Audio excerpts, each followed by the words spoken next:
The major issue in any infrastructure project in India is the land acquisition. For like building bridges and national highways, you need to acquire land. So today we'll be talking to Rijish and we'll be talking about the dynamics of a family-run business, especially in a city like Kolkata, which is known to be a little slow, low and dry. Rijish, would you agree with the last line which I said? I'll tell you something like currently the national highway network in India is 140,000. We've been hearing a lot of these issues where the bridge has fallen down, the flyover has broken down, and the small bridges in the internal village areas, those are crashing down. Why is this happening? From 2014, it has increased by 60%. So this apathy needs to go. You have to be very serious about your design because the thing you're building for the nation. If you have a family-run business, why would you waste the money in studying abroad? Whereas you can put that money, learn with your family, and put that money in maybe marketing or redeveloping or maybe increasing the business.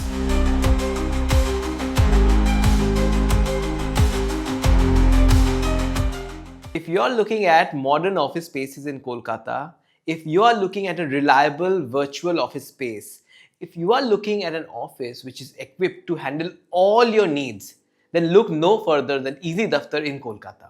Special thanks to IIT-vetted for being a venue partner for today's episode. Hi, so today we'll be talking to Rijish and we'll be talking about the dynamics of a family-run business, especially in a city like Kolkata, which is nowadays known to be a little slow, low and dry. I don't know if I'm allowed to say that. Rijish, would you agree with the last line which I said? I mean, I don't think I'll completely agree with it. I think changes are being brought by the new generation. There has been a perception which is pervasive amongst everyone in India across different states. Right, yeah. Calcutta is kind of lacking behind in terms of entrepreneurship and new ventures. Yes. But I deeply believe in the fact that the new generation is going to change the status quo. Right. So, Rijish, you have studied abroad. Yeah. Okay. Now, there's how do I put it? There's this thing in me. It's like a personal thing where I feel that if you have a family-run business, why would you, and it's a very personal thought, why would you waste the money in studying abroad? Whereas you can put that money, learn with your family, and put that money in maybe marketing or redeveloping or maybe increasing the business. That's a completely valid thought. And what is your opinion in this? I'll talk from my perspective. Back in school, I had only one goal. It was to crack the IIT. Okay. Yeah, so I prepared for that. I prepared for all the competitive exams like National Talent Search Examinations, KVPY, all the scholarships and all those things. Apart from that, the National Math Olympiads and everything. So my preparation was totally geared towards that. Okay. So it was at a much later stage that I got to know about okay, there are schools out there which are better than IITs. That was probably in my +2. But my focus was completely on IIT JEE. But at the same time, I took the SATs. I scored decently well. And I took all the competitive exams. So I took the IIT exams. I cleared the JEE mains and I took the JEE Advanced. My JEE Advanced unfortunately didn't go that well. So I didn't get the course which I was looking for. But I mean, I had quite a few opportunities I could have pursued back in India.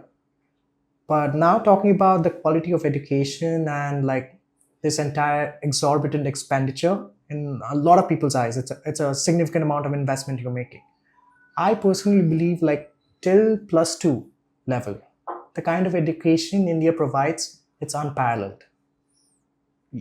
There should be no qualms in anyone's mind regarding the fact the quality of education in India, the kind of competitive environment which good schools provide in India, it's unparalleled. Probably China, Korea, and India are the three places where you go through rigorous competition, which kind of prepares you and sets you up for later challenges in your life. But I would say in terms of university and postgraduate level education, States and UK are slightly far ahead, because of the kind of investment they have access to and the kind of capital they have, because a lot of education at that level has tremendous emphasis on research. And in order to get good professors, you need to have a good research fund, because primarily the professors are teachers, but at the same time they are academicians. They have to publish papers every year. They go to conferences. And the kind of academic environment like an US or a UK university provides basically attracts the top talent from across the world. Right. So, and also to an extent, like I have no doubt, like I still believe like IITian from Kanpur or Kharagpur is as good as a graduate engineer from an MIT or Stanford. There's no doubt about that. Talent wise, like our Indian students are as superior as like someone who graduated from in the top 1 percentile from these institutes in the States. Right. But the kind of opportunities you get, the kind of opportunities to conduct research, kind of opportunities to pursue internships in like S&P 500 companies, Fortune companies. So the kind of opportunities you have overall, like a learning environment, and also the type of learning, it's very different. Like the emphasis is more on application rather than like taking exams and basically graduating from a course. At the end of a university course in the States, you have to come up with something, build something with your own hand, especially if you're in computer science or electrical engineering, something, you have to have a term project. So basically you're completely focusing on that throughout the entire semester. Right. So kind of applicable skills you inculcate over time. I understand, but now suppose for a person who does not have a business or does not plan to get into business, in my opinion, I think it's okay. You're trying to get access to the best education possible, best exposure possible, and then perhaps you are wanting to get into a good company to work in, or maybe build a startup in the future. But for people who have a business ready to get into once they're done with their education, do you think they, in general, I'm talking about, and also you can give your opinion, should be spending the kind of money that they do when they know that I will be joining the business? I think it's a lot about perspective. Okay. So the way I see, like in retrospect, like in hindsight, in retrospect, like the way I perceived the university or my post graduation, whatever, it was a place where I learned how to learn. It's not that I learned about a particular subject or Right. It was the philosophy I inculcated amongst like my inner being. Like, okay, this is how I tackle with situations. This is how I basically learn about a new subject. Because if you see my career trajectory, it's very different from what my background is. My formal background is in computer science, electronics, financial economics. Right. But now I'm doing something completely different. Exactly. So in life, I feel like you'll pivot a lot. Right. If you have a sound quantitative background, you have a sound like fundamental which you learned like in university, like I feel like you can take up any subject and become a technical expert in it. And I am a sincere believer in the fact that you need to have technical expertise no matter what you do in any sector, any field.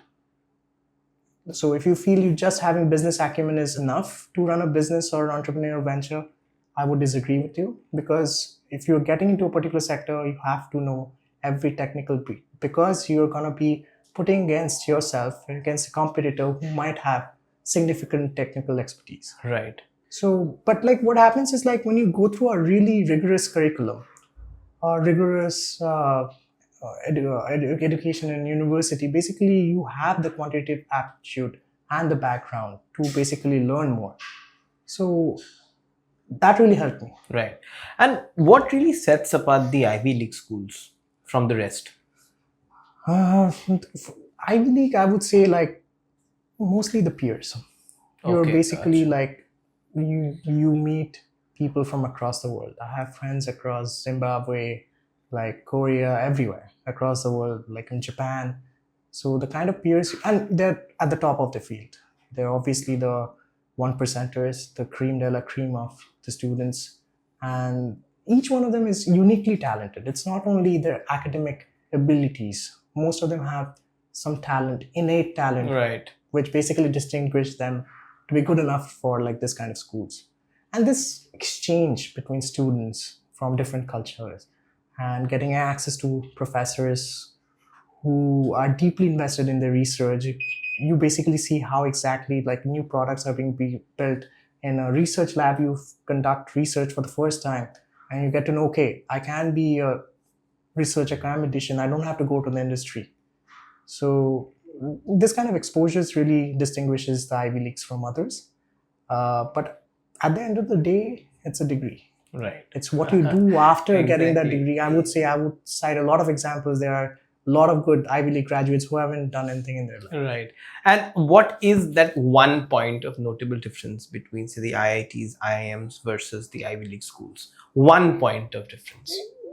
My answer would have been a little different 5 years back, but honestly, standing at this juncture where education has become so accessible, you want to learn something, you go on EDX, Yes. you'll have access to Yeah. MIT courses, you go to like OpenCourseWare, you can learn from Stanford professors, you can learn from Wharton professors. Exactly. So I don't think there's a difference between studying in IIT or studying in MIT right now.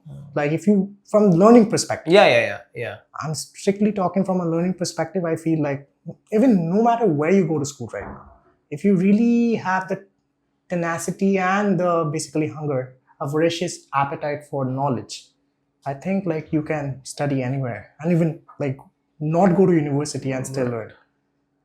I'll cite an example. Like MIT has this really good course called the Finance MicroMasters on EDX, which basically are 6 graduate level MIT finance courses, and they're accessible to you. So you basically get to take like master's level courses sitting at home. So I think like now slowly the disparities are going away. It's more about how much skills you have rather than what your degree says. I honestly don't feel like you need to invest in a degree. You need to invest in your skills. Right.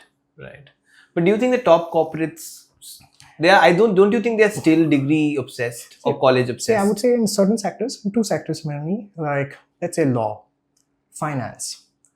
These 2 sectors are not agnostic. They are very biased. Right. Because they have separate recruiting teams. Exactly. Yeah. Yeah. So Who even only go to specific schools and colleges. And that is not like country agnostic. In like India, it happens. Same, exactly. They go to IIMs only. Like in the States, it's the top schools only. But I think the tech, it's slightly different now. I think the entire generation AI and the advent of AI and accessibility to education has leveled the field. So anyone with the skills, no matter, it can be someone from tier 2 college, like who has the skills, they can become a stalwart in a particular field. Like recently, I would cite an example, like PyTorch was one of the tools which Facebook uses that was developed by this guy who came from a tier 2 college in Bangalore. He basically revolutionized the entire way people perceived like developing models using PyTorch. Right. So I think like now we are at the cusp where it's more about your skills rather than like what your pedigree is. And I'm a huge supporter of that. Right. The family businesses that are there in Kolkata, they're often labeled as Laala type companies or Babu type companies. Why do you think so that happens? I think, and it's still very much prevalent. Yeah, I would say like there's a general disdain towards like business in Calcutta. I feel like anybody who does business like still don't receive the impetus or public support that they would receive in any other state. But I think the perception is slowly changing. It would take time. And also like this Laala companies, it comes from the general lack of effort being put in by the second or the third generation.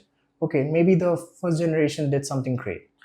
But is the second generation putting in the same amount of effort to carry on the legacy? Don't you think sometimes the first generation puts a stop to the second and the third generation? No, I will still take decisions. Like for example, if there's a company which is in different part of India, and the company is doing good, they will perhaps get a CEO or perhaps have their son or daughter come in their place, take major decisions, shake it up. In Calcutta, don't you think the older generation who are in charge of the company still want to have the reins in their hand? Completely. I completely agree. Like this generational gap is always going to be there. Irrespective of country, irrespective of state, it's always going to be there. Even like some of the biggest companies in India, GMR, had to bring in outside consultants to formulate a constitution for the company. Right. The constitution stipulates exactly who is going to do what, because there was so much internal strifes amongst the family members. Right.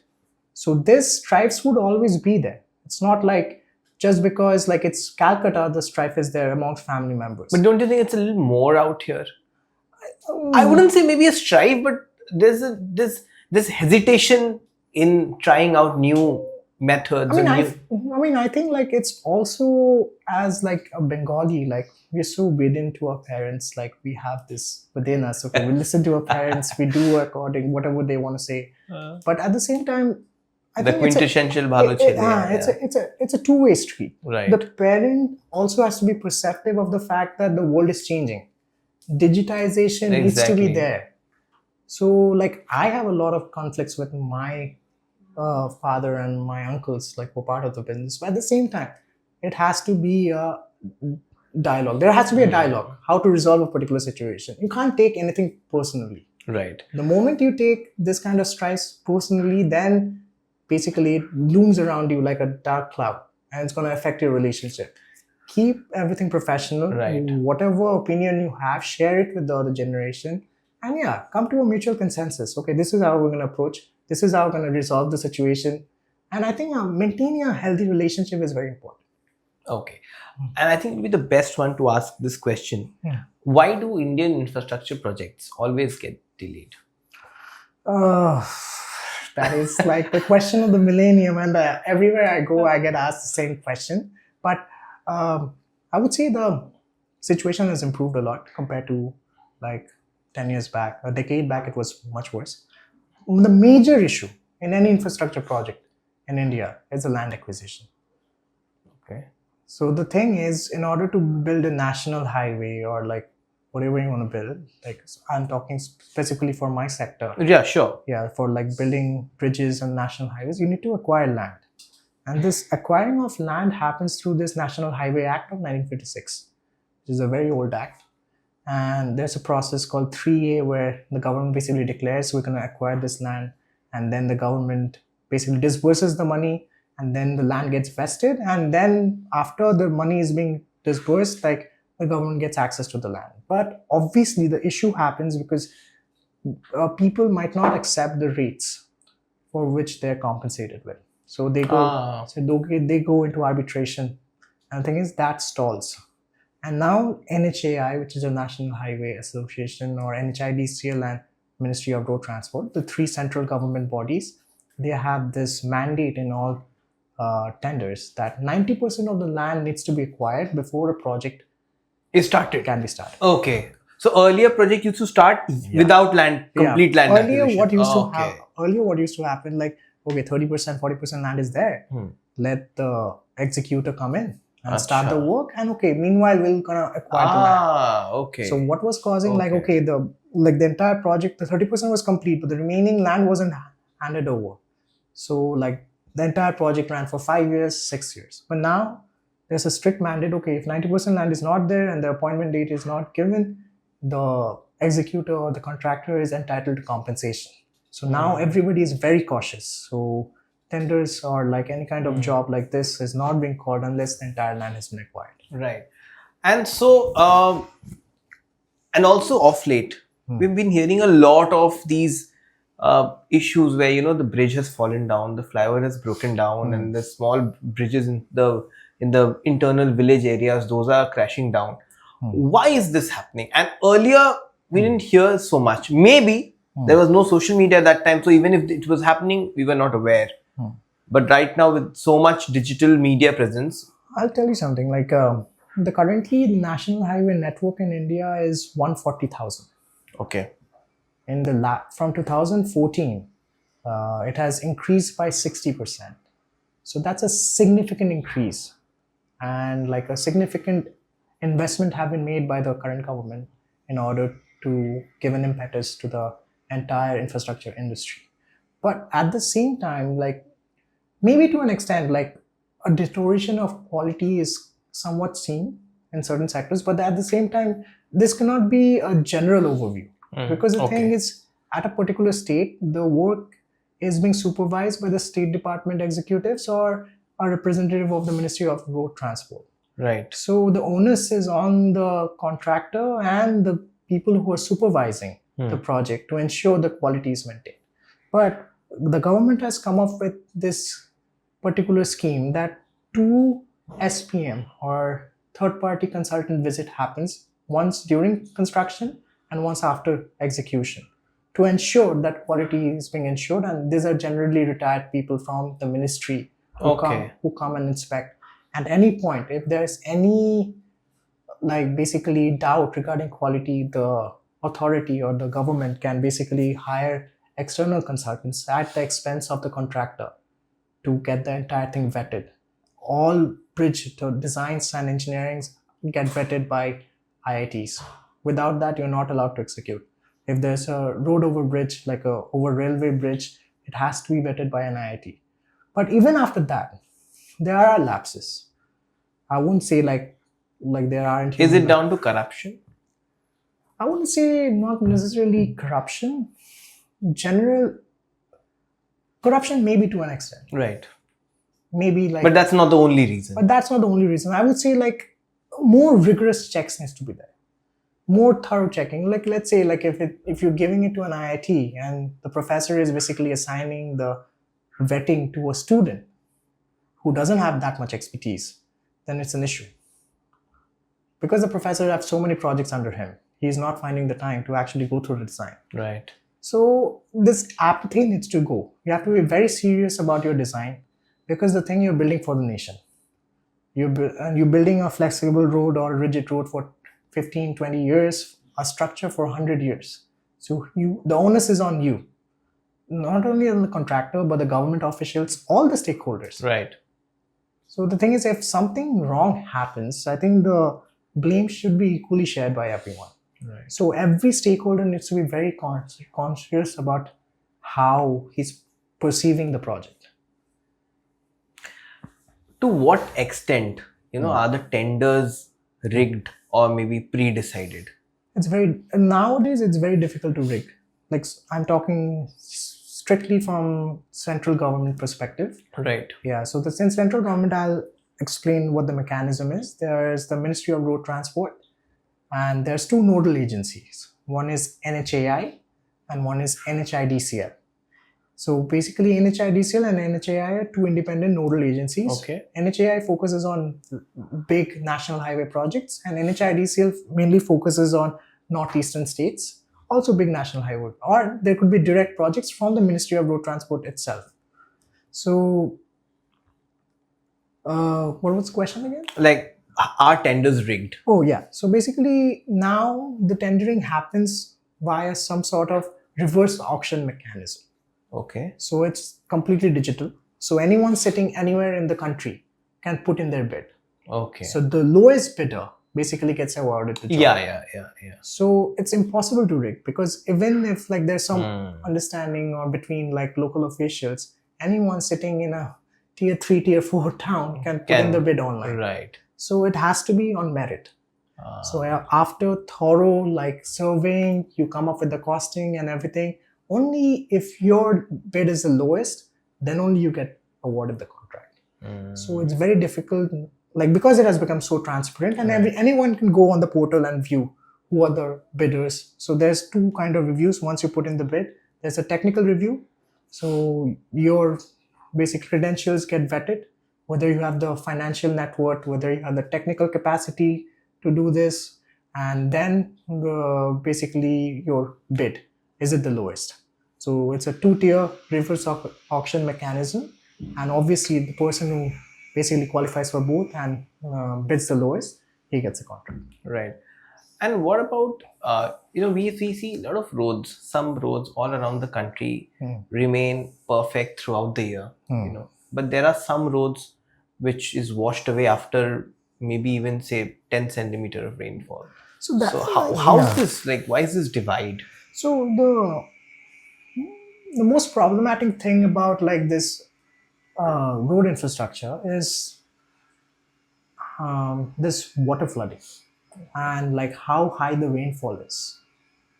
So in a place where it remains dry throughout the year, the flexible pavement, which is the bituminous pavement, it would remain completely okay. Okay. But in submerged conditions, the subgrade, which is the lowest level of the, gets completely saturated, and the strength starts stripping away. There's a term called CBR. The CBR reduction might happen, which is the California bearing ratio. And obviously, over time, if it's a submerged condition, like the strength decreases. Or another issue might be the traffic has increased a lot. The design was for a certain amount of traffic, Right. but because of a miscalculation or misprojection, the surface has increased. The entire traffic volume has doubled or tripled. Right. Then also, like, there are two design parameters: this CBR and this million standard access, which is the count of the traffic. Okay. Okay. So any of these two things there's a deviation from what you designed your pavement on and what is the actual currently, there's going to be problems in the design. And that's why we see a lot of problems with these roads, because before a project you need to do a thorough detailed DPR. Right. And these DPRs are basically consultants who do not do a very good job, to be honest. Okay. This is my personal opinion. Like most of the DPRs which I come across these days, I don't think they have spent enough time at ground level to come up with this best. Because the thing is, once you do a thorough detailed project report, based on that, like the person who's gonna execute the work can come up with the estimates. So the thing is, a very thorough DPR needs to be made, based on which the bidders are gonna come in. So at that level, even when I met Mr. Gadkari a few 1 year back, he was telling me, I think he was blaming the DPRs badly. He was like, they are the reason why the entire national highway infrastructure is in shambles. So at the inception of the project, I think we should be more cautious. Right. About how we are. Basically, if there's let's say like in dry conditions, if you're assessing the site for building something, a road or thing, it would be very different from a dry condition. Right. And you have to be cogent of both the situations. Right. Right. So the thing is, but if you're sitting at home and doing everything using Google Earth without sending someone to actually verify what the situation is, a lot of people do that. Right. So you're going to come up with like very skewed metrics, and based on that, the bidders are going to do the same thing because they're going to base their entire calculation based on the DPR, right? So that is why these are the issues which need to be resolved. Right. There are few courses which have recently come up in India. MBA in family business, something of that sort. Are you aware of these courses? So I went to ISB, and ISB has one of these courses. So if somebody wants to get into their family business and wants to get into college in India, what would your top 3 college recommendations be? Well, firstly, like I have a lot of thoughts about this topic. So thank you for asking me this question, because I don't get to talk about this that often, but I do lecture a lot of people about this thing. First, like, it's very important to have a quantitative background in your undergrad course. Okay. No matter what you pursue, liberal arts, commerce, or anything, you need to be acquainted with the basics of mathematics. Right. It's my personal opinion. It might differ from person to person. Because the thing is, basic mathematical literacy prepares you to pivot in the future. So it's okay if you pursue liberal arts, you pursue commerce, whatever you want to pursue. But till +2 level, you need to have basic mathematical literacy. That is very important. Okay. Secondly, after graduation, a lot of people consider MBA.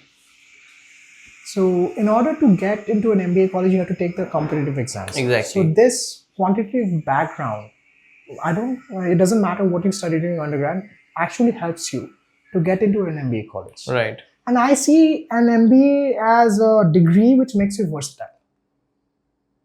the way I see it, like it's a place you go not to get a degree, but it makes you versatile. The different aspects of a business.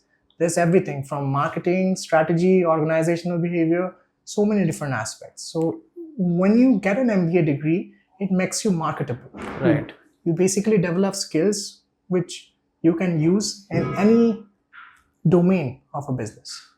So I feel like an MBA degree can be very useful in order to make you versatile, especially if you feel that your undergrad degree has not necessarily given you the skills to be marketable in this kind of economy. As I mentioned towards the beginning of this podcast, it's very important to have skills which Right. you can show to your recruiters. Correct. And unfortunately, there are courses like in India which actually don't help you inculcate skills. It basically gives you a degree, but you don't have any transferable skills. For example? Let's say, like you studied like a liberal arts degree, right? And the thing is, like, you want to gear towards something a little more technical. So there's a bridge of gap between these two things. So it's a little difficult to like kind of pivot from there to there. But you studied liberal arts, but then you had some quantitative background previously. Then, okay, I can do an MBA and I can then do digital marketing. I'm going to use and leverage my humanities background. And at the same time, because I have an MBA degree, I can go into marketing. So digital marketing is basically a job which is very like a lot of people like to do in this economy. Correct. But just having a liberal arts background won't help you. Right. So, but now again, like there's an entire debate regarding whether you should invest in an MBA or not, because MBAs are becoming very expensive, and the ROIs might not be as good as compared to like 5 years back. So if I have to recommend someone to go to an MBA school, it has to be the top 5 MBAs. Or else don't do it. Or else don't do it. Just invest in like good old online courses. Right. Unless it's a top MBA like the FMS, the IIMs, ISPs, or the SPGens. These are like the top B schools in India. Go there, go there just to like meet your peers. Right. Don't think it's going to be a revelation. Obviously. It's not going to be something that's going to change your world. You're going to meet outstanding people who are the top of their fields. They have varied backgrounds coming from consulting, technology, finance. You're going to have a great time with them. Network with them, meet your professors, like do research with them if you want to do it. Man, just have a great time. But don't think it's something that's going to completely change your life. Right. It just makes you versatile. You understand what a P&L is. You understand like how a business is operating. You just get a taste of how a business enterprise. But a lot of entrepreneurs don't go to B school and they still learn it. Exactly. Just by doing. Yeah. Unless and until you want to go to two specific like fields, which is consulting and investment banking. That is where it comes in. Yeah. That is where like this degree has a lot of value, because like either you need to be a CFA charter holder, or you need to have a MBA degree, because those are the basic thresholds. Correct. Recruiters do pay attention to these 2 degrees. Right. Otherwise, like if you do any kind of job, like I don't think an MBA degree is absolute mandatory. But as I said, it just makes you more marketable. And as like the economy is evolving and the jobs are dwindling over time, more AI is going to come in. It's the skills, which you inculcate.